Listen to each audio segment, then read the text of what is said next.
Most debt payoff plans were built for a world with steady paychecks, no side hustles, and people who behave like calculators. That's not your life. Your income swings, emergencies pop up, and motivation comes and goes. Traditional baby steps say, cut everything, throw every dollar at debt, and grind forever. The thing is, math-only strategies ignore how your brain works and how the system is designed to keep you swiping. So here's the plan instead. 3 layers: stabilize, attack, protect. Mixing snowball, avalanche, and behavior design, built for unstable income. And in the attack phase, there's one non-negotiable rule that quietly makes this whole thing stick. Let's see how this works. Section 1. Stabilize. Stop the bleeding without going extreme. Before you think about crushing your debt, you need to stop making the hole deeper. If you skip this and jump straight into aggression, every emergency throws you back onto credit cards and you feel like you're starting from zero again. Most old school advice says, slash everything, live on rice and beans, no fun until the debt is gone. That sounds hardcore, but it usually backfires. You can white-knuckle that for a few weeks, maybe a couple of months. Then life hits, you're exhausted, and you binge. Impulse trips, late-night orders, random gadgets. Now you feel ashamed and behind, so you give up on the plan. Stabilization has a different job. You're not trying to be perfect. You're building a base that still works when your income is lumpy or seasonal. 3 goals: get current on bills, build a tiny emergency buffer, and make your payments predictable instead of chaotic. First piece, the Minimum Viable Emergency Fund, or MVEF. You've heard, you need 3 to 6 months of expenses. Great long-term target, terrible starting point. It's so big that you never feel close, so you either don't start or you keep rating it. For now, you just want one pay period's core expenses, not your whole lifestyle. Just housing, basic food, transport, and any meds or essentials. Enough to keep you alive if one check is short, not enough to make you feel rich. How do you build it quickly? Use short sprints, not endless sacrifice. Sell unused stuff. Take a few overtime shifts if you can. Pick one simple short-term side hustle for 30 to 60 days. Funnel that money into a separate account. And don't park this cash in the same app you use for fun spending. Make it slightly annoying to access so you think twice before touching it. Next, you need a budget that can handle income swings. A single, rigid monthly number doesn't work when your checks jump around. Instead, build a floor and a ceiling. Your floor is your bare minimum monthly cost that must be covered first. Housing, utilities, food, transport, minimum debt payments, essentials. Your ceiling is your lifestyle cap in good months, so extra income doesn't silently inflate your spending. Look back at the last 3 to 6 months and find your rough average income. Your floor has to sit below that average. That way, in most months, you can cover essentials and still have something left over. When income is higher, you still limit lifestyle to the ceiling and direct the rest to savings or debt, not random upgrades. Then you contain the leaks. The usual suspects: credit cards, buy now, pay later, overdraft fees. These are small doors that leak big money. Set a rule for this phase: no new BNPL plans and no new unpaid credit card balances. You're not swearing off swiping forever. You're hitting pause on growth. At the same time, set up automatic minimum payments on every single debt. The goal right now is 0 late fees and 0 accidental hits to your credit because you forgot a date. If you can, run all your variable spending through one spend card or account and put everything else on autopay. One place you monitor, everything else handled by the system. Once your bills are current, your tiny buffer exists, and your main leaks are contained, now an aggressive payoff plan can actually work. From here, you're ready to move into the attack phase and start using a realistic hybrid system to knock debts down in a smart order. Section 2, Attack. A realistic hybrid payoff system. Now that you're stable, this is where you stop drifting and run an actual system instead of vibes and guilt. Most people either pay whatever they can when the stress gets loud, or they scatter money across 10 different debts at once. That feels busy, but it's not strategic. You want one clear order, one main target, and rules that still work when income jumps around. You've probably heard of 2 classic methods. The snowball. Pay off the smallest balance first for quick wins. The avalanche. Pay off the highest interest rate first to save the most money. Pure snowball can cost you a lot in extra interest. Pure avalanche can be so slow you lose motivation and quit. So we're going to run a hybrid stack. You get the emotional wins of snowball with the math of avalanche, and you bake it into a floor and surge system that handles unstable income. Step 1. Do a clean inventory of your debt. Not, I think it's around this much. Actual numbers. For each debt, write down 5 things: the type of debt, the balance, the minimum payment, the interest rate, and the due date. Credit cards, personal loans, car loans, student loans, BNPL, everything. Then you sort them into 3 buckets. Bucket 1 is toxic. High interest revolving debt like most credit cards and store cards. This stuff punishes you for carrying a balance. If you leave it alone on minimums forever, it quietly explodes. Bucket 2 is heavy. Medium rate loans like many personal loans or some car notes. They're not as brutal as toxic debt, but the interest still drags you down. Bucket 3 is slow. Low rate, long-term debts like some student loans or fixed rate installment loans. These are annoying, but they usually don't compound against you as fast. Toxic debt is your main enemy. If you're pouring money into slow or heavy debt while toxic balances sit there growing, you're sprinting on a treadmill. Step 2 is the non-negotiable rule that makes this work.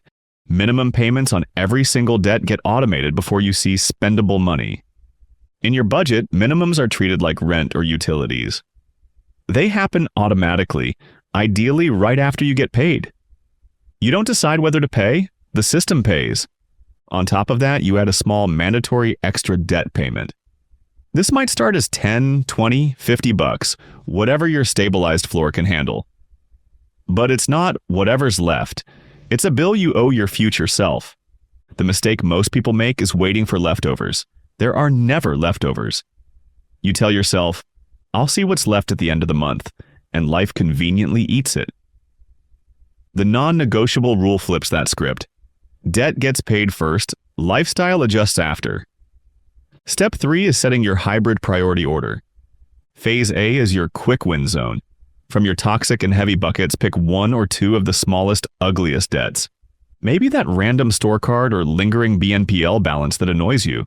For this phase, every extra dollar above your automated minimums, the mandatory extra plus any surplus, goes to that single target account. Everything else gets minimums only. You stay locked on that one until it's 0.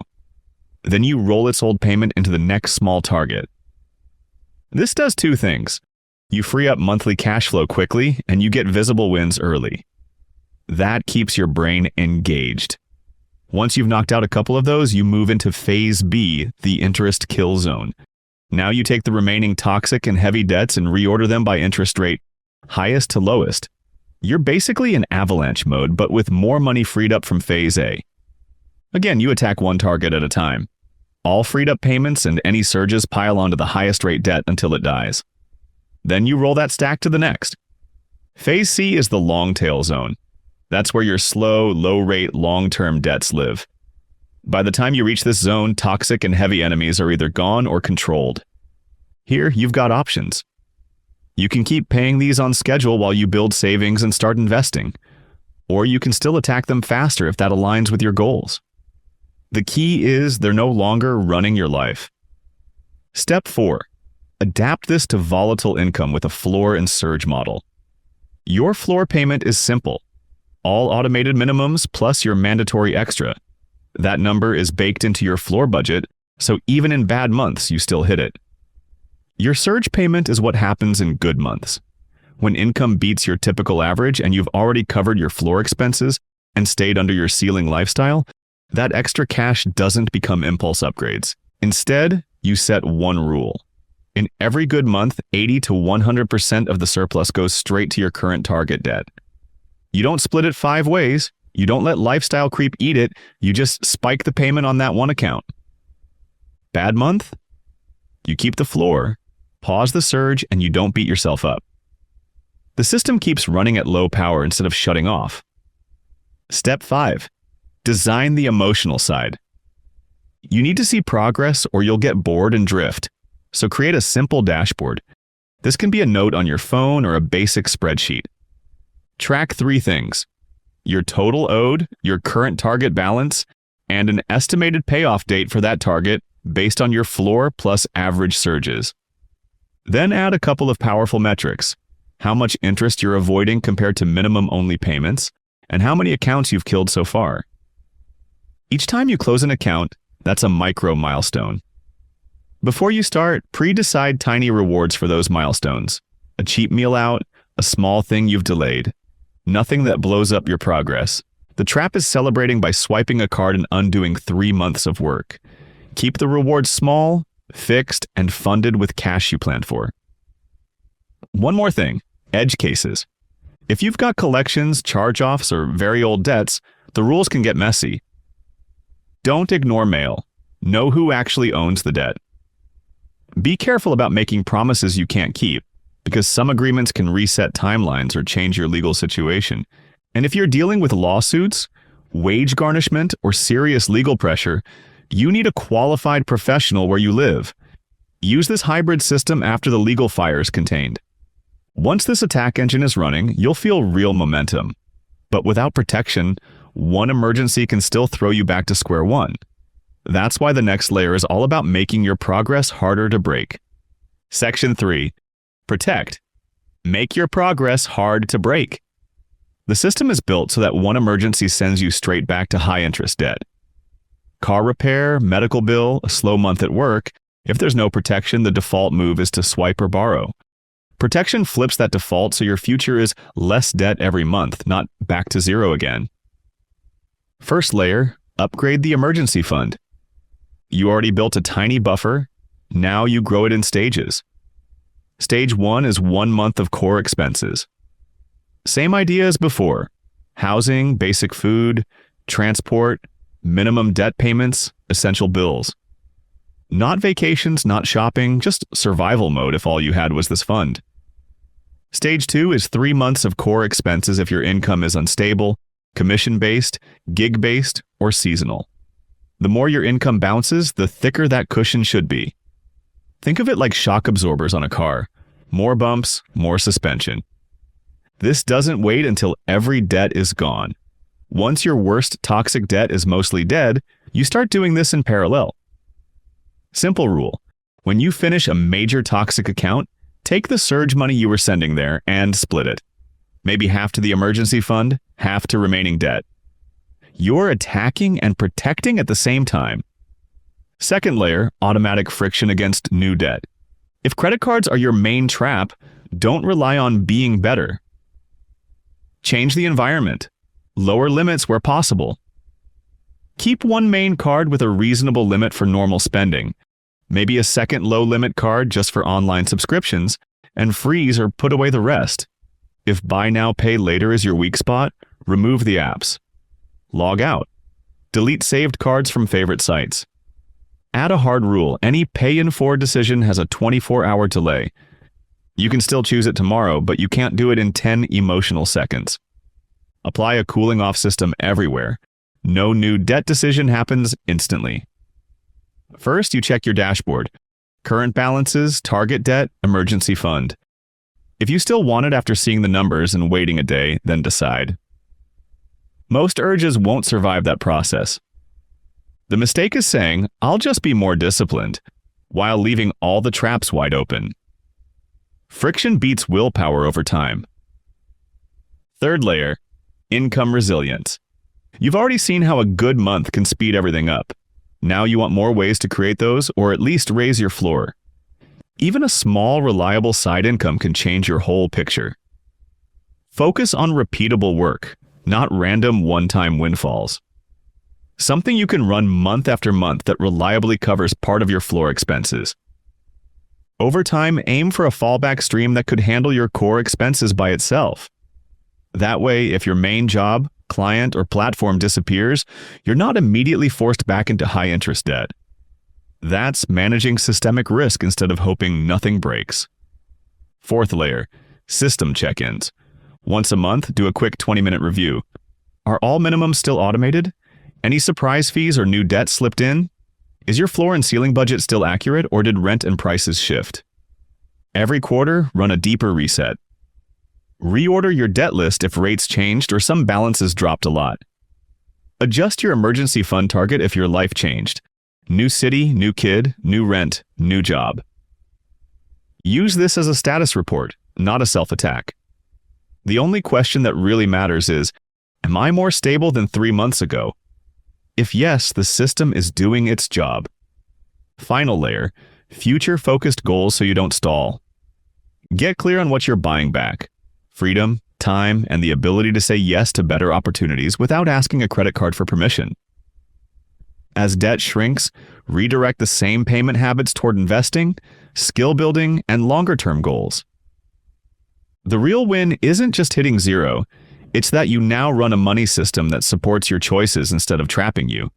Stabilize, attack, protect becomes a loop you can keep upgrading as your life gets bigger and more complex. Here's the core idea. A realistic debt payoff plan is stabilize, attack, protect, built around unstable income and real human behavior, not fantasy discipline.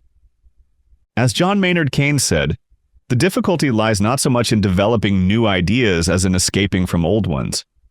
In the next 48 hours, define your minimum viable emergency fund target, list every debt, and pick your first hybrid priority target. Comment which phase you're in and what's blocking you. See you in the next one.